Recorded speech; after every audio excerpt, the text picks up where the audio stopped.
இன்றைக்கி நம்ம வீட்டில் நான் மாங்காய் போட்டு மீன் குழம்பு தான் வைக்க போகிறேன். வாங்க பார்க்கலாம். கடாய் அடுப்பில் வச்சுட்டு கொஞ்சோண்டு எண்ணெய் ஊற்றிட்டு, எண்ணெய் கொஞ்சம் கூட இருந்தால் தான் நல்லாயிருக்கும் மீன் குழம்பு. அதனால் நான் கொஞ்சம் எண்ணெய் அதிகமாக தான் ஊற்றிருப்பேன்.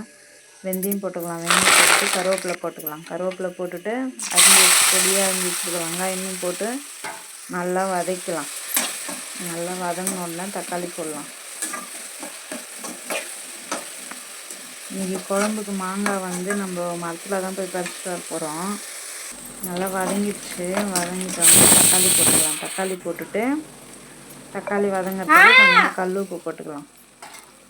கல் உப்பு கொஞ்சோண்டு மஞ்சத்தூள் போட்டு நல்லா கலந்து விட்டால் கொஞ்சம் ஒரு நிமிஷம் அப்படியே இது பண்ணால் அது மசிய வந்துடும் தக்காளி.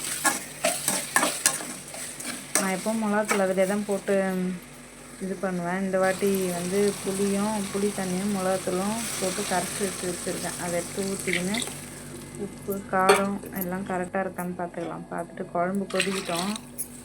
அதுக்குள்ளே நம்ம போய் மாங்காய் பறிச்சுட்டு வந்துடலாம். மாங்காய் பறிக்க என் பையனை தான் எடுத்துன்னு போயிருக்கேன். அவன் தான் பறிக்கிறான். ஒரு வாட்டி உள்ளுக்கு நான் ஒரு மாங்காய் விழுந்துருச்சு கீழே. அப்புறம் கிட்ட தான் இருந்தது மாங்காய், அதனால் 2 மாங்காய் பறிச்சுக்கணும். கையிலேயே 3 மாங்காய் அறுத்துட்டு வந்தேன். அறுத்துட்டு வந்துச்சு. நான் பாறை மீன் தான் வாங்கினேன். எல்லாம் கழுவி வச்சுருக்கேன். தலையெல்லாம் போட்டு குழம்பு வச்சிடலாம் அப்படின்னு சொல்லிட்டு. குழம்பு நல்லா கொதிக்குது. மீன் போட்டுட்டு